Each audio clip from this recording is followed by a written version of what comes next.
ರಂಗೇರಿದ 2 ಕ್ಷೇತ್ರಗಳ ಉಪಸಮರಣ. ನಾಮಪತ್ರ ಸಲ್ಲಿಕೆಗೆ ನಾಳೆಯೇ ಕೊನೆ ದಿನ ಆಗಿದೆ. ಇಂದು ಬಿಜೆಪಿ ಅಭ್ಯರ್ಥಿಗಳು ಕೈ ಸೇರಿದೆ ಬಿ ಫಾರ್ಮ್. ವೀರಣ್ಣ ಚರಂತಿಮಠಗೆ ಬಿ ಫಾರ್ಮ್ ನೀಡಿದ್ದಾರೆ ನಾಯಕರು. 2 ಕ್ಷೇತ್ರಗಳ ಉಪಸಮರ ರಂಗೇರ್ತಾ ಇದೆ. ನಾಮಪತ್ರ ಸಲ್ಲಿಕೆಗೆ ನಾಳೆಯೇ ಕೊನೆ ದಿನ ಆಗಿರುವಂತದ್ದು. ಬಿಜೆಪಿ ಅಭ್ಯರ್ಥಿಗಳ ಕೈ ಸೇರಿದೆ ಬಿ ಫಾರ್ಮ್. ವೀರಣ್ಣ ಚರಂತಿಮಠಗೆ ಬಿ ಫಾರ್ಮ್ ನೀಡಿದೆ ನಾಯಕರು.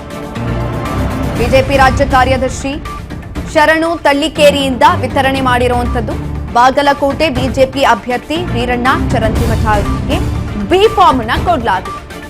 ಜಿಲ್ಲಾಧ್ಯಕ್ಷ ಶಾಂತಗೌಡ ಪಾಟೀಲ್, ನಾರಾಯಣ ಸಭಾಂಠಗೆ ಭಾಗಿಯಾಗಿದ್ರು. ಈ ಸಂದರ್ಭದಲ್ಲಿ ಒಂದ್ ಕಡೆನಲ್ಲಿ ಈಗ ಆಲ್ರೆಡಿ ಕಾಂಗ್ರೆಸ್ನಿಂದಲೂ ಕೂಡ ಅಭ್ಯರ್ಥಿಗಳನ್ನ ಇಂದು ಬಹುತೇಕವಾಗಿ ಘೋಷಣೆ ಮಾಡಲಾಗುತ್ತೆ. ಇನ್ನೊಂದು ಕಡೆನಲ್ಲಿ ಬಿಜೆಪಿ ಅಭ್ಯರ್ಥಿಗಳ ಕೈ ಸೇರಿದೆ ಬಿ ಫಾರ್ಮ್.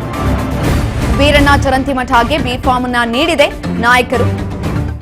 ಈಗ ಆಲ್ರೆಡಿ ನಾಮಪತ್ರ ಸಲ್ಲಿಕೆಗೆ ನಾಳೆನೇ ಕೊನೆ ದಿನ ಆಗಿರೋದ್ರಿಂದ ಬಿ ಫಾರ್ಮ್ ಅನ್ನ ಕೊಡಲಾಗಿದೆ. ಇನ್ನೊಂದು ಕಡೆನಲ್ಲಿ ಇಂದು ರಾತ್ರಿ ಅಷ್ಟರಲ್ಲಿ ಕಾಂಗ್ರೆಸ್ ಅಭ್ಯರ್ಥಿಗಳು ಕೂಡ ಬಹುತೇಕವಾಗಿ ಖಚಿತ ಆಗುತ್ತೆ.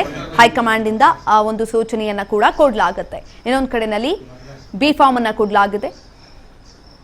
ಬಾಗಲಕೋಟೆ ಬಿಜೆಪಿ ಅಭ್ಯರ್ಥಿಗೆ ಬಿ ಫಾರ್ಮ್ ಅನ್ನ ಕೊಟ್ಟಿರುವಂತದ್ದು. ಜಿಲ್ಲಾಧ್ಯಕ್ಷ ಶಾಂತಗೌಡ ಪಾಟೀಲ್, ನಾರಾಯಣ ಸಭಾಂಠಗೆ ಭಾಗಿಯಾಗಿದ್ರು. ಈ ಒಂದು ಸಂದರ್ಭದಲ್ಲಿ ರಂಗೇರಿದೆ 2 ಕ್ಷೇತ್ರಗಳ ಉಪಸಮರ.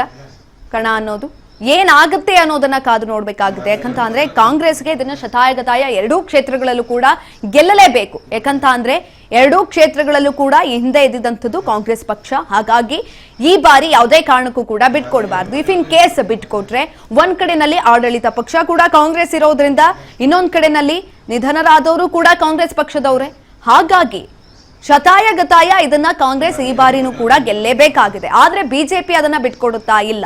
ಅವ್ರಿಗೊಂದು ಚಾನ್ಸ್. ಯಾಕಂತ ಅಂದ್ರೆ ಈ ಒಂದು ಉಪಚುನಾವಣೆಯನ್ನ ಅಸ್ತ್ರವನ್ನಾಗಿ ಮಾಡಿಕೊಂಡು ಸರ್ಕಾರ ಕೊಟ್ಟಿರುವಂತಹ ಗ್ಯಾರಂಟಿ ಸ್ಕೀಮ್ಗಳು ಯಾವ ರೀತಿಯಾಗಿ ಹೋಗಿದೆ, ಜೊತೆಯಲ್ಲಿ ಜನರು ಅದನ್ನ ಯಾವ ರೀತಿಯಾಗಿ ಒಪ್ಕೊಂಡಿದ್ದಾರೆ ಅನ್ನುವಂತಹ 2 ವಿಚಾರಗಳು ಕೂಡ ಬಿಜೆಪಿಗೆ ಗೊತ್ತಾಗುತ್ತೆ. ಅದು ಎಲ್ಲೋ ಒಂದ್ ಕಡೆ 2028ಕ್ಕೆ ಬರುವಂತಹ ಚುನಾವಣೆಗೆ ಕೂಡ ಒಳಿತಾಗುವಂಥದ್ದು. ಈ ಎಲ್ಲಾ ಆಯಾಮಗಳಲ್ಲಿ ಬಿಜೆಪಿ ಕೂಡ ಇದನ್ನ ಗೆಲ್ಲೇಬೇಕು ಅಂತ ಪ್ರಯತ್ನವನ್ನ ಕೂಡ ಮಾಡ್ತಾ ಇದೆ.